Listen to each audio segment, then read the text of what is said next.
Hey everyone, what's going on? Welcome to the channel and thank you for taking your own time out to check out this movie review right here, where I'm going to be talking about Bones and All. This is directed by Luca Guadagnino, if I've got that correctly, and then starring Timothée, Chalamet, Taylor Russell and Mark Rylance. So going into this movie, I saw the trailer, I thought, this looks quite interesting, looks quite suspenseful, and I was certainly intrigued to check the movie out.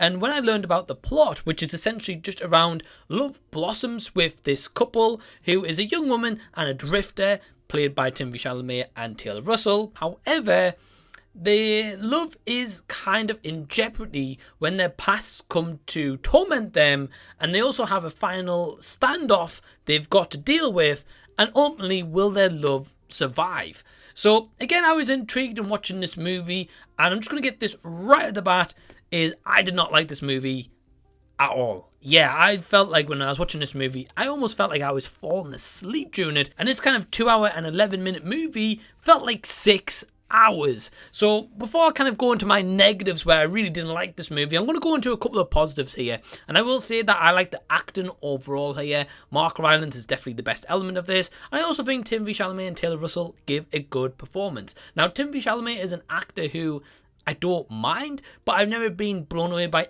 anything that he's ever been in. And Taylor Russell, she was in Escape Room, but even then, even through those two movies, her character wasn't really developed, and pretty much the same here, but I'll get into that a little bit later. But yeah, performances all around were good. I can't say anyone was terrible here or anything like that. Definitely the elements where we get the deaths and the violence with the cannibalism, those are definitely the best elements of this movie. And Mark Rylance definitely brings kind of like suspense to his character and an unpredictability where you don't know what he's going to do next. And I really like that element of it. And even if he's only given like 15 minutes screen time in total with this movie, and unfortunately, that's where my positives end, because with this movie, I just felt like this was an utter bore fest. And I may be in the absolute minority here, as this is getting like well-received critical acclaim, but I'm just not in that camp. So I'm sorry if you love this movie and you're seeing this review, because I really did not like it. I felt it was very boring. I felt the story overall just dragged out slower than a snail's pace, and the love story between these two, I didn't feel it whatsoever. They are pretty much in love within 5 minutes of the movie, and I was like, this is just not believable at all. As the movie went on, the romance, although it was trying to start to blossom, I just did not care whatsoever.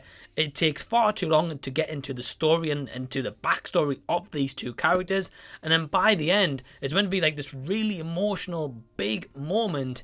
I just didn't feel it whatsoever. Mark Rylance, which is shown in the trailer, is meant to be this kind of like main threat, but again, he only gets like 15 minutes of screen time, so whenever he does appear in the movie, you just end up just not caring about his character or his motivations or this big kind of final standoff. It's just absolutely squandered. And I do know that apparently from my friend Josh that this director does direct very slow burn movies, and I love a slow burn movie, don't get me wrong. But this was something else, guys. Yeah, this is definitely got to be one of the worst movies I've seen this year. It was slow, it was boring, it was dull, it had no substance to it whatsoever. There was a lot of just scenic shots in here that was just thrown in here to maybe try and win a Best Picture Oscar at the Oscars coming up very shortly.